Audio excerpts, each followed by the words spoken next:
Este é o programa ABC Cidadania, hoje discutindo sindicalismo na região do ABC. Como os debatedores, estamos hoje com a presença de Vicente de Paula Silva, Vicentinho, presidente da CUT, e com Léo Júnior, editor de política do jornal Diário da Cidade.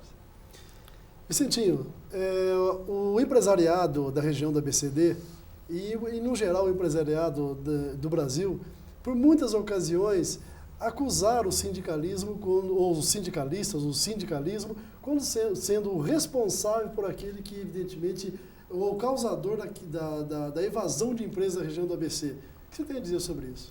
Primeiro, boa noite, doutor Salles, jornalista, senhor Léo. Eu quero dizer que, evidentemente, que se nós levarmos em consideração sempre uma visão pessimista, como no passado ocorreu, as pessoas culparam Cristo porque aconteceu o sofrimento naquele período. Durante muitos anos, Tiradentes foi considerado inimigo desse país e até hoje tem gente que fala ainda que o Lula é culpado pelas demissões nas nossas lutas. Essa questão das empresas, primeiro que nós temos que ter muita consciência, o telespectador também. Não é que uma empresa especificamente saiu da região. Se você perguntar, me fala uma empresa que saiu, a gente não tem uma empresa. Vamos falar, bom, mas a Brastemp saiu. Não saiu. Por exemplo, que é um caso clássico, né? A Brastemp tinha duas fábricas. Uma era uma fábrica de fogões de 1953, o grupo Brasmotor comprou uma fábrica modernista em São Paulo, e a outra continua produzindo até hoje, ultramoderna.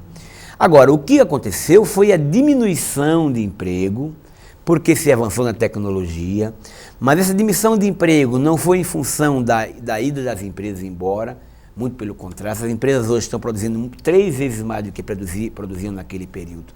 Evidentemente que aí é uma guerra fiscal, muitas empresas a se instalarem vão colocar empresas onde há ofertas de terrenos, de financiamento, de outros compromissos, até escusos muitas vezes, dependendo da cidade ou do estado, e significa, portanto, que há, eu não diria evasão, mas há uma instalação de outras empresas em outros lugares. Mas, Vicentinho, então de onde você acha que surgiu essa ideia? Quer dizer, Mário Amato disse naquela ocasião que se Lula fosse eleito, evidentemente, muitos empresários sairiam do país. Eu pergunto, quer dizer, por que ficou na cultura média das pessoas, principalmente na classe média, essa ideia de que o sindicalismo é algo de ruim, que o sindicalismo é algo de perverso quanto o emprego, ao contrário, em vez de defender a qualidade do emprego? Perfeito. Primeiro, doutor Salles, mas para concluir aquela primeira questão, eu reconheço que o fato dos trabalhadores ganharem um salário minimamente digno aqui também, se a empresa ao se instalar no Nordeste ou no interior de São Paulo vai pagar metade do salário, também isso pesa, isso é verdade. Agora, esse mínimo que se ganha aqui, esse salário mais ou menos digno que se ganha aqui, comparado com o salário dessas mesmas empresas, é 6 vezes menos em termos de dólar do que o que se paga nos países de origem. E o carro é vendido pelo mesmo preço. Bom, agora a questão Qual que é o peso da mão de obra, por exemplo, na indústria automobilística? Pesa tanto assim? Hoje já não pesa mais tanto. Nós éramos 120 mil trabalhadores dessas empresas. Agora são 60 mil trabalhadores. Em todas as empresas, inclusive, incluindo São Caetano e outras empresas do nosso país. Por quê? Porque elas estão diminuindo. Vou dar um exemplo mais próximo da realidade. A Volkswagen tinha 44 mil trabalhadores para fazer aí 1.000 veículos nos anos 80. Agora ela tem 17 mil trabalhadores. Faz 1.000? Faz 300? Não, faz mais de 2.300 carros. A Mercedes, da qual eu sou empregado, nós éramos 22 mil trabalhadores, agora são um pouco mais de 7 mil, vamos chegar a 8 mil porque fizemos um acordo agora de contratação de mais de 300 pessoas. Então, a modernidade é que faz com que se produza muito com menos gente. Mas a sua pergunta é interessante, porque tem um ditado, e Hitler que dizia isso, uma mentira dita várias vezes, ela finda sendo verdadeira. Quantas vezes a própria mídia colocou estigmatizar a imagem deste ou daquele personagem? E às vezes vai falando, vai consolidando. Essa é que é a grande verdade. Pois bem, isso colou. É como a história que eu aprendi na minha terra. E hoje, em São Paulo, quem morou no campo sabe disso. É proibido comer manga com leite.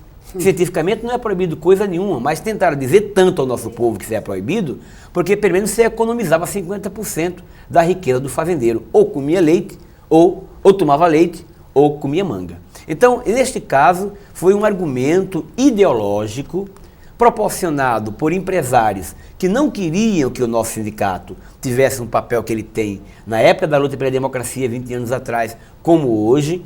Esses empresários, inclusive, se calaram diante de uma pesquisa que nós mesmos produzimos, pedimos para fazer a Arthur Andersen, já há alguns anos atrás, quando ele era presidente do sindicato ainda, e naquela pesquisa se mostrou os problemas das empresas do ABC. Maiores problemas, manutenção corretiva. Outro grave problema, estoque. Outro grave problema, problema de gerenciamento. A questão das greves teve uma influência de 4 a 5%.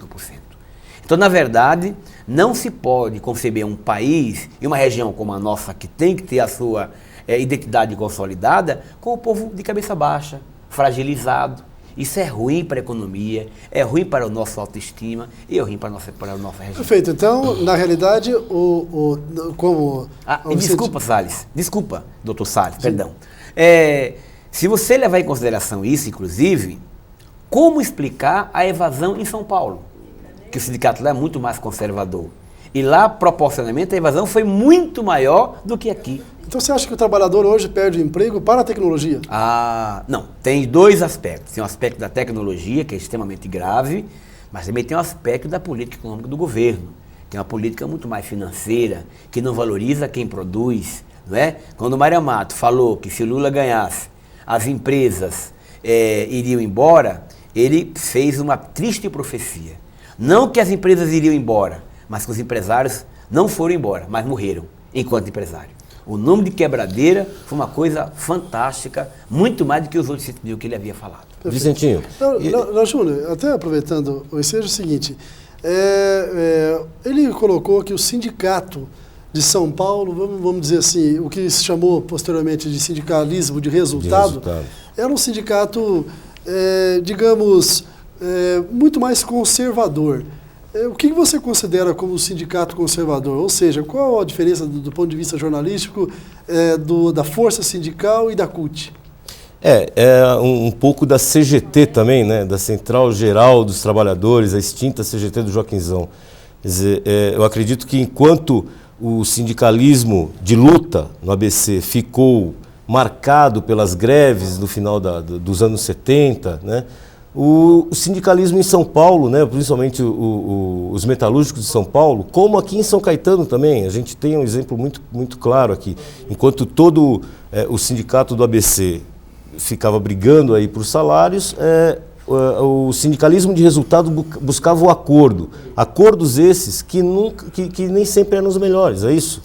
Na verdade, a história diz o seguinte: a gente conquistava acordos melhores e depois era estendido para eles. Uhum. Ele defendeu a tese de que tinha que ter uma postura muito próxima aos empresários. Nós achamos que há a necessária evolução. Nós sempre defendemos a tese de que tem que negociar até a exaustão, se não for o caso, ir à luta.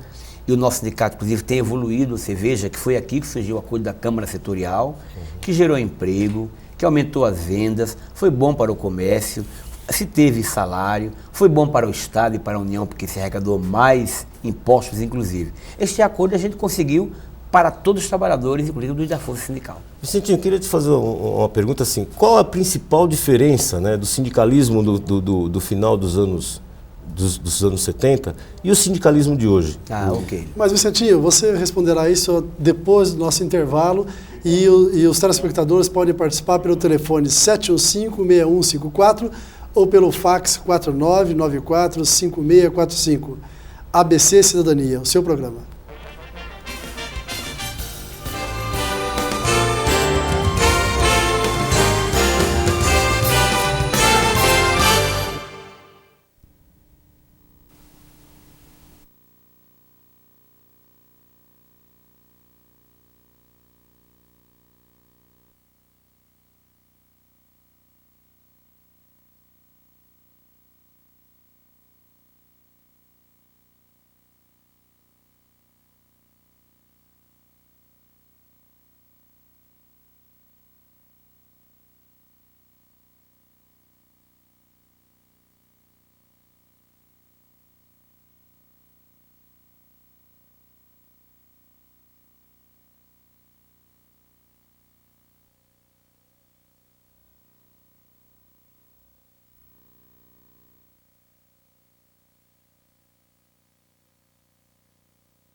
Este é o programa ABC Cidadania. Você, telespectador, pode participar pelo telefone 715-6154 ou pelo fax 4994-5645. No outro intervalo, antes do intervalo, o Léo Júnior perguntava a Vicentinho qual a diferença objetiva entre o sindicalismo praticado no final da década de 70 e o sindicalismo de hoje. Muitos dizem sobre eventual radicalismo do final dos anos 70, outros falam que evidentemente era o momento, era necessário, inclusive teria contribuído para a queda da ditadura, coisas nesse sentido. Então eu pergunto, Vicentinho, qual a diferença básica entre o sindicalismo praticado no final da década de 70 e o sindicalismo de hoje, o chamado sindicalismo de resultado, coisa mais ou menos parecida? Bom, naquele período eu sou sócio do sindicato de 77, em 81 fui eleito vice-presidente daquele sindicato, vivi todas as greves, todos os momentos.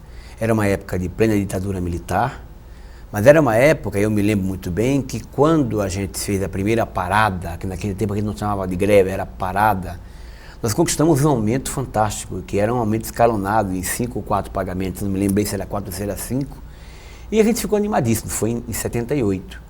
Em 79, a gente queria mais aumento, afinal de contas estava começando a retirar direitos, e naquele período a gente fez uma greve que demorou 15 dias, em 80 foi a maior greve, o maior movimento, a de 15 dias houve um problema muito sério, que foi, a gente foi para a greve, depois pegamos uma trégua de 45 dias, quando chegou na época a diretoria e o Lula, era o nosso presidente, pediu um prazo para a gente, pediu um voto de confiança para a gente não fazer a greve, voltamos sem fazer a greve, mas muito chateados, né? Depois em 80 foi o grande marco, foi a grande, digamos, a greve mais marcante daquele período, e quem sabe de todos os períodos que nós tínhamos vivido nesse período. Eu acho que naquele tempo nós tínhamos, portanto, a expectativa de conquista numa greve. Nunca tínhamos feito greve.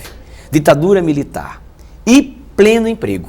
Eu me lembro que aqui você andava pela cidade, era fácil, a gente escolhia em que empresa trabalhar. A Volkswagen roubava operário na fila da Volkswagen, da Mercedes-Benz, então era diferente a realidade. Aquilo foi se consolidando, mas o país foi mudando, a crise foi piorando e os sindicatos também foram evoluindo.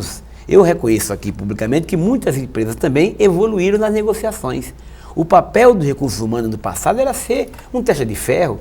Hoje não, hoje eles negociam. Para ter uma diferença, Léo, para conquistar um aumento em 80 foi aquela luta danada. Hoje a gente conquista negociando. Para conquistar a redução de jornada de trabalho de 48 para 40 horas semanais em 85, que depois virou lei em 88 para o Brasil inteiro, foram 54 dias de movimento. Para conquistar o ano passado de 44 para 40, nenhum dia de greve. Quer dizer, houve uma evolução nesse processo todo. E o sindicato hoje cumpre um outro papel também da formação. Veja a proposta apresentada pelo nosso sindicato, através do Luiz Marinho, a proposta de renovação da frota, já falamos da política industrial, a questão do meio ambiente, da educação, o projeto MOVA, por exemplo. Então, são vários projetos que dão ao sindicato um cabedal maior, uma autoridade maior, sem abrir mão de fazer a greve quando achar necessário. O problema é que o canal de conversação hoje está muito mais afiado. E, portanto, coisas que eram motivo para a greve no passado, ou eram motivo para dizer não, o empresário senta e o sindicato reflete sobre essa possibilidade. Mas você acha que o sindicato... O que é considerado aí por muitos como uma grande evolução do sindicalismo, essa coisa de você sentar à mesa e negociar, você negociar um aumento salarial, é engraçado, eu tive essa experiência agora há poucos dias, né? Um rapaz que trabalha aí na Volks, mora lá no mesmo apartamento, no mesmo prédio de apartamento de São Bernardo. Ele me falou o seguinte, antes o sindicalismo era um sindicalismo selvagem, ia para porrada, se preciso fosse, fechava a porta e ninguém entrava. Hoje eles conversam, mas também o índice de aumento, o reajuste é mínimo, né? Quer dizer, ele prega o retorno, né, às origens, né? Quando de repente o sindicalismo tinha que ir lá, pressionar, fechar a fábrica se preciso fosse. Olha, Léo, primeiro que eu não quero esse retorno nunca, porque é o retorno da ditadura militar. Eu fui caçado pela ditadura militar, fui condenado a 1 ano de prisão porque disse que o Figueiredo estava roubando dos trabalhadores com o Decreto-Lei de 2010, muita gente sofreu, muita gente perdeu a vida. Mas eu interpreto um pouco o que disse o seu colega. Primeiro, naquele tempo havia uma inflação desenfreada.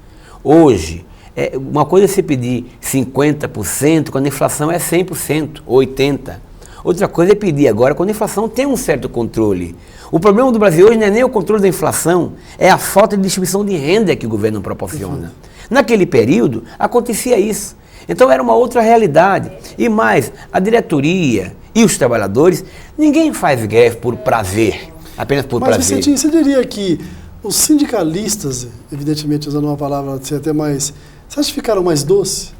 Você acha que você pega o Lula, quer dizer, não mudou muito, quer dizer, mas aquela figura que evidentemente falava com uma certa ênfase, hoje ou é da natureza das pessoas, evidentemente... Olha, doutor Salles, deixa eu dizer para você uma coisa. Por exemplo, se você levar em consideração as gerações. Perfeito. Primeira geração Lula, depois foi eu, Meneghelli, depois veio Guiba, depois Luiz Marinho, né? Às vezes a mídia observa mal, aí fala, bom, mas o Vicentinho é diferente do Lula. O Marinho é diferente do Vicentinho. O Marinho é mais maleável do que o Vicentinho é mais maleável do que Lula. O problema é que se o Marinho tivesse sendo presidente nos anos 80, ou se fosse eu, apesar que eu fui também nos anos 80, de acordo com a realidade você se manifestava. A história ela tem um componente que é o seguinte, uma coisa depende da outra. Nós só podemos dizer hoje que uma greve de 50 dias não vale mais a pena porque nós experimentamos essa greve. Nós só podemos dizer hoje que negociar é uma coisa importante, que não pode mais ficar assim, cada um com um bico do lado, porque experimentamos essa experiência. Mas hoje o fator de desemprego também não leva o sindicato... Também. Quer dizer, você tem uma massa de manobra enorme aí, você tem uma massa de desempregados. Eu me lembro que naquele período a gente falava assim, olha, quem estiver chateado na porta da fábrica ou dentro da fábrica, com essa empresa que quiser sair, levante a mão. Levantava 1.000 pessoas, 2.000. Hoje, por quê? Porque arranjava emprego em outro lugar. Hoje não arranja mais esse emprego também. Então é um fator. Por isso que eu falo, a capacidade de negociação patronal, esse fator do desemprego, o próprio processo democrático. Dá para dizer que os metalúrgicos alemães são pelegos?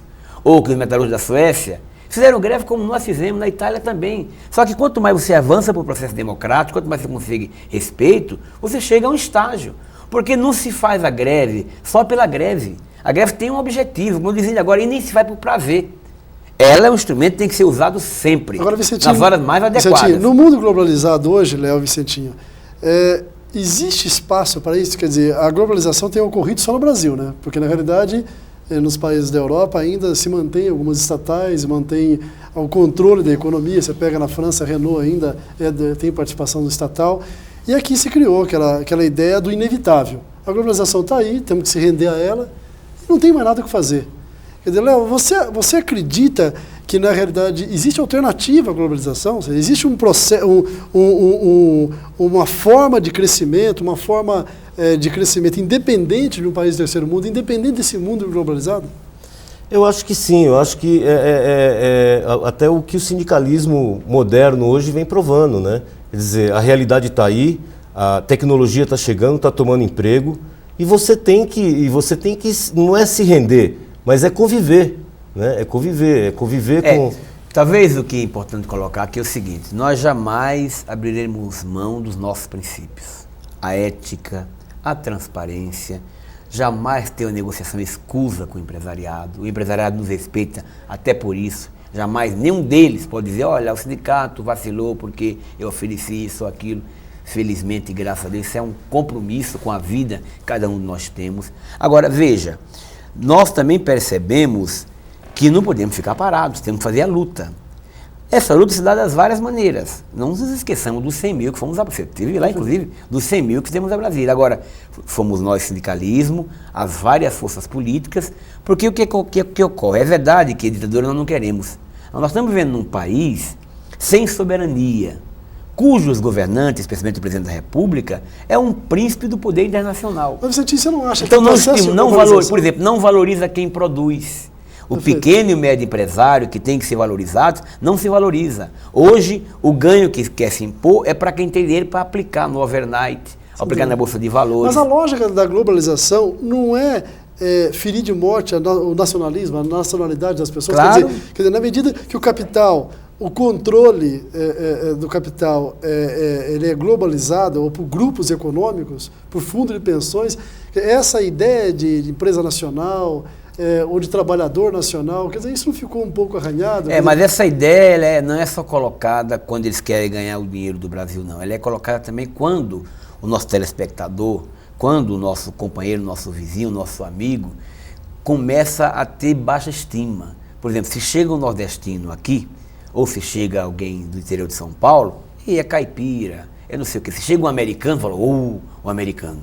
Quer dizer, nos ensinam de várias maneiras, de maneira direta e indireta, objetiva e subjetiva, de que o Brasil, o povo é uma sub-raça, que, portanto, manda a riqueza lá para fora, quem manda é o consenso de Washington, os Estados Unidos, a Europa, é uma coisa normal. Então, a primeira coisa é a gente ter a nossa autoestima, a nossa capacidade. Agora, de sermos um país rico. Perfeito. E de sermos capazes de mudar, inclusive, quando chegar para a eleição. O povo tem que ter, digamos assim, muito mais condição de valorizar a si próprio do que aqueles que vêm nos explorar. Mas, Vicentinho, você e o Léo têm um traço em comum, os dois são nordestinos. Eu pergunto Com primeiramente para você, depois para o Léo. A questão é a seguinte, o que é para um homem negro, nordestino e sindicalista, por exemplo, ofertar o nome a uma candidatura, por exemplo, em São Bernardo? Qual é esse desafio? O que leva uma pessoa negra, de origem pobre, nordestina, sindicalista, qual é esse desafio? Qual é a vontade de mudar a sociedade? Você acha que você vai ser bem entendido? Bom, Léo, você acha que você vai levar essa mensagem? O Léo e o Dr. Salles, o que me deixa mais feliz é o fato de que, ao invés de eu ficar preocupado com isso, eu ficar super feliz. Perfeito. Porque, primeiro, eu sou filho de índios com negros com muita felicidade e que, nesses 500 anos, queremos reforçar a retomada dos brasileiros, junto com os italianos que vieram para cá, com os espanhóis, com os americanos, etc., e assim por diante. Segundo lugar, a minha definição da candidatura a prefeito de São Bernardo é por um simples fato. Primeiro, gosto da cidade. Adoro São Bernardo. Você mora há quantos anos em São Bernardo? Eu cheguei aqui em São Bernardo em 1976. Morei um período, depois fui para Diadema, e depois voltei, já faz uns 7, 8 anos que eu moro aqui em São Bernardo. 7 anos que eu moro em São Bernardo. Pois bem, mas aqui, por exemplo, trabalho em São Bernardo já há 23 anos. As minhas escolas em São Bernardo. Fui vice-presidente do Sindicato de São Bernardo em 81. Então aqui o ABC mas é uma coisa... São Bernardo tem tradição de eleger uma pessoa que dessa forma carrega todo o estigma. Um dia conversando com o Luiz Arundina, ela disse, olha, sou mulher nordestina, entendendo? Solteira, não tenho beleza, entendendo? Sou manca de uma perna, só faltava ser negra, para carregar todos os estigmas possíveis de uma pessoa. Mas eu acho que aí é que está a revolução. Eu acho que aí é que está a revolução. Quer dizer, primeiro que as pessoas vão nos medir pela nossa capacidade de pensar. E pela nossa história, ética, história de vida, de compromisso. Quer dizer, o que você oferta a essa população é a sua história. A minha dignidade. E isso eu não abro esse é o maior patrimônio que você vê. E sou capaz de dizer o seguinte, o povo de São Bernardo não vai se deixar levar pelo poderio econômico. Tenho certeza absoluta que esse povo, pelo amor que tem à sua cidade, vai eleger o melhor nome. Porque a minha cabeça não se permite ser um candidato medíocre, nem um prefeito medíocre. Aliás, eu até disse um dia desse no debate, eu gostaria de